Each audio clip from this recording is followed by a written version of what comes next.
What I want to show is the difference of two different ribs dealing with the cow. So beef ribs, right? So a lot of people see, you know, beef ribs on the menu, but there is a big difference of cut. So when you're talking about pork ribs, you got like baby backs and spare ribs and, you know, your tips. Beef ribs are a little bit different because it's a bigger animal, and it's like two different cuts that you could get. So I want to show you what's the better cut of ribs when you're dealing with a beef rib, or I say better because of my preference, but you know, it's all on you, you know, you choose. But I'm going to show you the difference today. What we have here is a short rib, what they call it. You could, they call it a chuck, short rib. They have it in a lot of restaurants. A bigger bone, I say a lot meatier. The cook is different. Here we have beef ribs. This is more of your local backyard barbecue, what you'll get in the supermarkets. In the higher end supermarkets, you'll see short ribs. Short ribs is usually somewhere from like $5 to $7 a pound. But your beef back ribs are a lot cheaper. You could get them for like $1 to $2 a pound.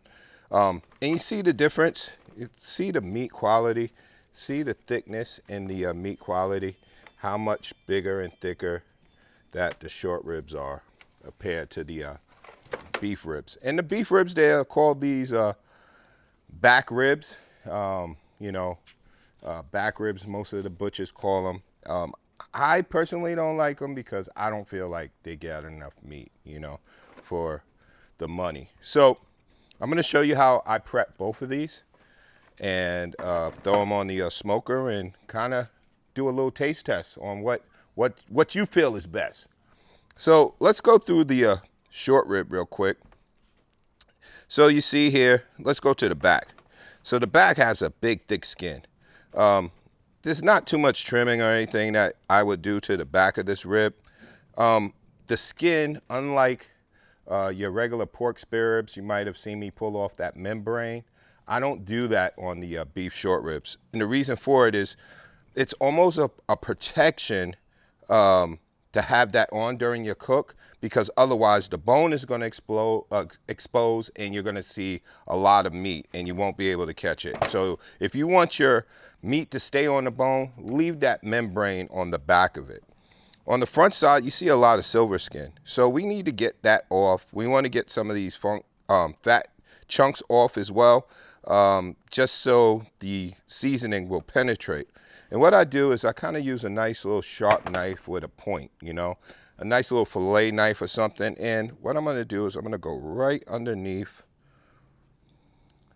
the silver skin and kind of start it. And all I did was kind of pull back that silver skin, and now I'm going to just trim it back, not taking off a lot of meat. But look at all of that nice marbling meat that they exposed. So I'm going to just keep doing that around the short rib, pull it back,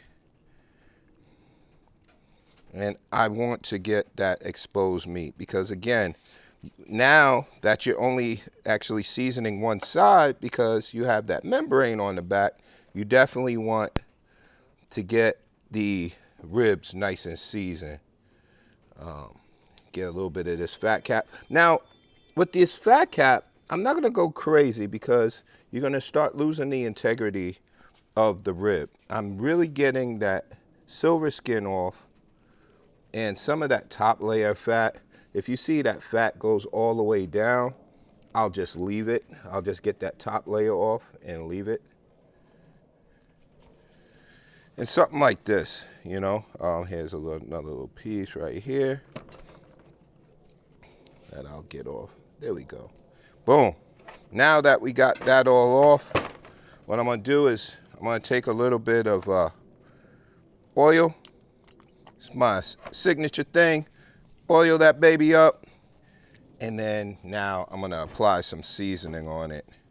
Get some seasoning going on here. And this is just my Fill the Grill rub, all-purpose rub. Salt and pepper would be just fine as well if that's what you want to use. That's more of a Texas style barbecue. Memphis style, you'll use a little bit of garlic powder, salt, pepper. You know, but basically you just want to get whatever flavor profiles you like. This has a little bit of sweet heat to it.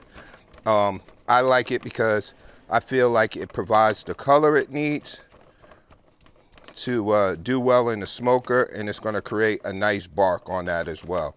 So check that out. It's getting in there.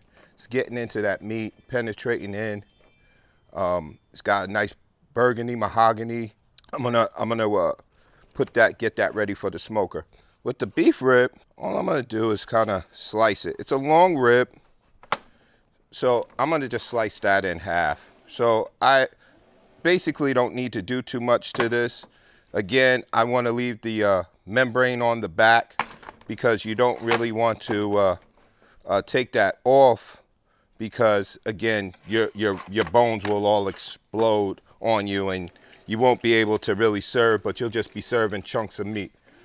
Just throw a little bit of rub on, a little oil, a little rub, same way. Season it up. Let that seasoning kind of really sweat in there and go out to the smoker. But since I'm already out here, I'm gonna just kind of go and throw these on right now. It's doing what it needs to do. Let's throw it on the smoker. I'm going to use a pellet smoker. I got it sitting at 270 right now. I have a rack in here. The reason why I have a rack in here, your heat is from the bottom, right? So it's raising up. Yes, there's a heat shield that's going to evenly distribute the heat, but I see that if I put meat on the bottom of that grill or on the bottom rack, certain spots will get done a lot quicker than others. So what I do is I elevate anything I put on my smoker if I have the opportunity, if I'm not dealing with a thick piece of meat like a whole turkey or something, and I'm gonna just throw that right there. And I got my beef ribs backs on as well. So you see now the thickness profile of these big bones here. That's going to take a little longer than the thinner bones, and we're going to watch out for that. What I want to do is kind of really create a bark on these ribs. I'm going to take them up to 165. The bone is going to start exposing. I'm going to use a thermometer and take this thermometer, poke it right in between the bone. You don't want to hit the bone when you're hitting on the thermometer, because that's going to offset the real temperature. So just take the thermometer and go in between the bone. You don't have to go that far down. And about 165 is where I'm going to wrap it tight in tin foil and finish the cook. But I want to make sure like the bark is nice and set before I wrap it up, because you don't want to lose that good flavor that you work so hard to get. All right, so I got my pretty treasure wraps right here. So let's see what we got. So 270. We got the both ribs up to 165. The bark was nice and tight from the seasoning. It made a nice crusty coat on top of the bark.